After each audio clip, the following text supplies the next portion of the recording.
सुबह से ये चौथा फोन था। फोन उठाने का बिल्कुल मन नहीं था, पर माँ अंततः नेहा ने फोन उठा ही लिया। हेलो। हाँ माँ, बोलो। बोलना क्या है? घर में सभी तुम्हारे जवाब का इंतजार कर रहे हैं। तुम जवाब क्यों नहीं देती? माँ, इतना आसान नहीं है, मुझे सोचने का मौका तो दो, नेहा ने बुझे स्वर में कहा। सोचना क्या है इसमें? तुम्हारी बहन की अंतिम इच्छा थी। क्या तुम्हें उन बच्चों पर बिल्कुल भी दया नहीं आती? माँ पर क्या? माँ की तरह पाला था तुम्हारी बहन ने तुम्हें। आज जब उसके बच्चों को माँ की ज़रूरत है तो तुम्हें सोचने का समय चाहिए। माँ इस तरह कोई कैसे फैसला ले ले? ठीक है, अगर तुम्हें उन बच्चों की छिछालेदार मंजूर है तो फिर क्या कहे? माँ, इस तरह की बातें क्यों कर रही हो? माँ का गला भर आया। जब माँ बनोगी तब औलाद का दर्द समझोगी। फूल से बच्चे माँ के बिना कलप रहे हैं और तुम सब दरवाजे बंद करके बैठी हो। नेहा का मन खराब हो चुका था। 4 भाई बहनों में सबसे छोटी थी वो। सबसे छोटी, सबसे लाडली। पर जिंदगी उसे इतने कड़वे और कठिन मोड़ पर लाकर खड़ा कर देगी, उसने कभी नहीं सोचा था। दीदी की शादी के वक्त महज 17 साल की नाजुक उम्र थी उसकी। दीदी की शादी में पहली बार साड़ी पहनी थी। कितना उत्साह था। जीजाजी के जूते चुराऊंगी, 10,000 से 1 रुपये कम ना लूंगी। जीजाजी उसकी हर शरारत पर मुस्कुराकर रह जाते। वह सिर्फ उसकी बहन के पति ही नहीं, नेहा की हर बात के हमराज थे। समझदार और सुलझे हुए दामाद को पाकर पूरा परिवार बहुत खुश था। बहुत सारी ऐसी बातें जो दीदी को भी पता नहीं चल पाती थी, वह जीजाजी से डिस्कस करती थी। जीजाजी के उत्साहित करने पर ही उसने सिविल सर्विसेज की तैयारी करना शुरू की थी, नहीं तो वह भी दीदी की तरह घर गृहस्थी देख रही होती। बाबा की अंतिम इच्छा का मान रखने के लिए दीदी बलि का बकरा बनकर रह गई। गृहस्थी के आगे वह कुछ भी ना सोच सकी। याद है उसे आज भी वह दिन, दीदी की कैंसर की रिपोर्ट आई थी। कैंसर 3rd स्टेज पर था। घर में कोहराम मच गया था। माँ का रो रो कर बुरा हाल था और दीदी दीवार का कोना पकड़े बुत पड़ी थी। नेहा को समझ नहीं आ रहा था कि किस किस को संभाले और क्या समझाए। समझते सभी थे, पर झूठी दिलासा एक दूसरे को देते रहे। प्रवीण जीजाजी का सुदर्शन चेहरा अचानक से बूढ़ा लगने लगा था। अपने जीवन संगनी की दुर्दशा उनसे बर्दाश्त नहीं हो रही थी। कितने सुखी थे वे। राम सीता जैसी जोड़ी थी उनकी। न जाने किसकी नज़र लग गई थी उस खुशहाल परिवार पर। जीजाजी ने दीदी को बचाने के लिए हर संभव कोशिश की। कहाँ कहाँ नहीं दौड़े, किस किस के आगे हाथ नहीं जोड़े, पर पत्थर का भगवान भी पत्थर हो चुका था। जीजाजी की आलीशान कोठी, रुपया पैसा सब धरा का धरा रह गया और दीदी हमें रोता बिलखता छोड़कर चली गई। घर मेहमानों और रिश्तेदारों से भरा हुआ था। नन्ही परी माँ के लिए बिलखते बिलखते नेहा की गोदी में ही सो गई थी। दीदी की चचिया सास कनखियों से नेहा को बार बार घूर रही थी। बहुत देखा देखा चेहरा लग रहा है तुम। मैं परी की मासी हूँ। चाची जी ने सोती हुई परी के सर पर हाथ फेरते हुए बड़े व्यंग्यात्मक ढंग से कहा। हाँ भाई, परी के लिए तुम माँ सी हो। नेहा गुस्से से तिलमिला गई। वो पैर पटकते परी को लेकर कमरे में चली गई। इन 13 दिनों में हर आने जाने वालों की निगाहों में उसने यही सवाल तैरते देखा था। कितना रोई थी वो उस दिन माँ। दीदी को गए 4 दिन नहीं हुए और लोग जीजाजी की दूसरी शादी के बारे में भी सोचने लगे। वो माँ के गोद में सर रखकर सिसकने लगी। ये दुनिया ऐसी ही है।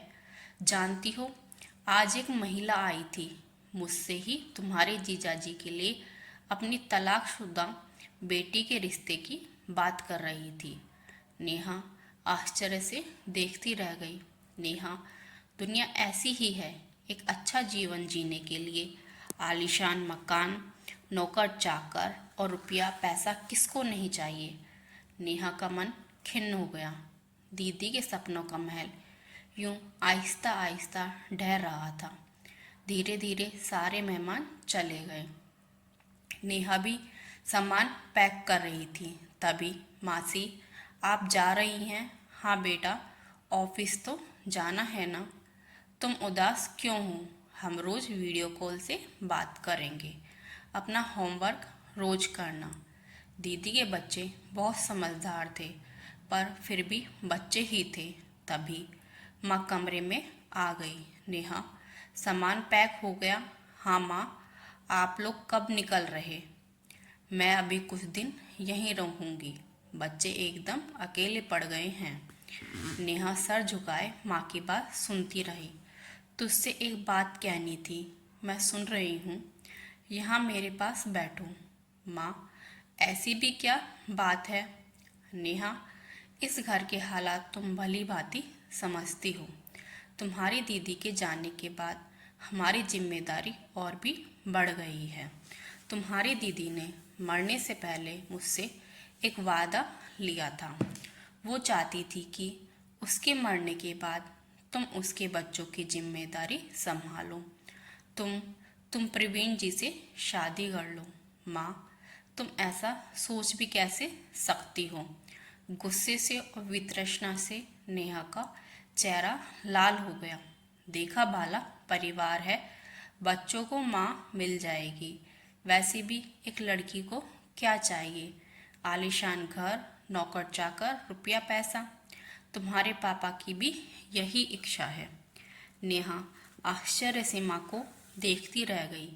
तुमने जीजाजी से भी एक बार पूछा है? पूछना क्या है, उनके माता पिता तो है नहीं। चाचा चाची से बात हो गई है, उन्हें भी ये रिश्ता मंजूर है। रिश्ता? माँ, दीदी की चिता की आग अभी ठंडी भी नहीं हुई और तुम? माँ का चेहरा गंभीर हो गया।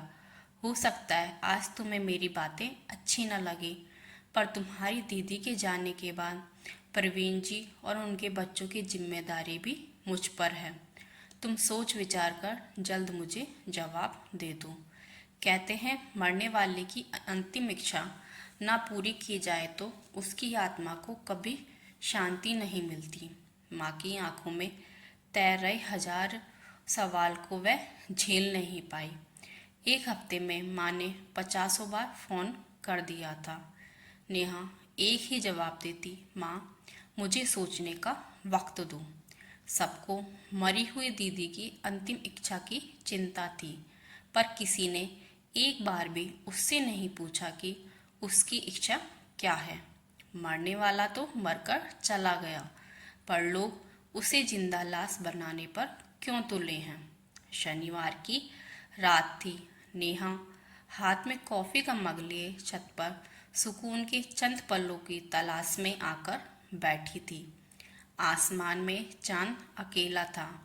वो भी तो आज कितनी अकेली थी। सब अपनी जिम्मेदारियों से मुक्त होना चाहते हैं, और वो आखिर क्या चाहती थी? नेहा की आंखों के सामने जीजाजी, परी और गोलू का मासूम चेहरा उभर आता। नेहा ने आंखें मूंद ली। आखिर एक लड़की को क्या चाहिए? एक खुशहाल परिवार, रुपया पैसा घर, बस बस बस। क्या यही चाहिए था उसे अपनी जिंदगी से? आज अगर वो माँ की बात मानकर शादी कर ले तो उसे इस रिश्ते से क्या मिलेगा? दीदी की परछाई होने का दर्जा, दूसरी पत्नी, दूसरी माँ। नेहा मन ही मन मुस्कुराने लगी। दूसरी माँ नहीं, सौतेली माँ। लोगों के ताने, समाज का हर कदम पर तुलना। बड़ी बहन ज़्यादा सुंदर थी, दूसरी तो ऐसी ही आएगी। बच्चे पैदा करने की क्या ज़रूरत है? पहली से 2 पहले ही हैं। जिंदगी गुजर जाएगी एक अच्छी माँ बनने और सिद्ध करने में। उसके बाद भी इसकी कोई गारंटी नहीं कि वो ये सिद्ध कर भी पाएगी या नहीं। प्रवीण की निगाहें हर चीज में, हर रंग में, हर त्योहार में, हर स्वाद में दीदी को ढूंढेंगी। तिनका तिनका जोड़कर अरमानों से सजाए हुए दीदी के उस घर में एक फूलदान सजाने में भी उसके हाथ कांपेंगे। हर पार्टी, हर उत्सव में लोगों की सवालिया निगाहें उसे तार तार करेंगी। देखने में तो ठीक लगती है, फिर ऐसी क्या गरज पड़ी थी दो बच्चों के बाप से शादी करने की? अकेली आई है या बच्चे भी? नेहा ने घबराकर आंखें खोल दी और आसमान में तारों के बीच दीदी को ढूंढने लगी। दीदी, मुझे माफ़ कर देना, शायद तुम्हें लगे मैं स्वार्थी हूँ, पर मैं इतनी मजबूत नहीं कि जीवन भर लोगों के सवालों का जवाब दे सकूं। पर मैं आज तुमसे ये वादा करती हूँ कि एक मासी के तौर पर हमेशा तुम्हारे बच्चों के साथ खड़ी रहूंगी। हफ्तों से घुमड़ते सवालों का मानो उसे जवाब मिल गया था। नेहा माँ को फ़ोन करने के लिए छत से नीचे उतर गई।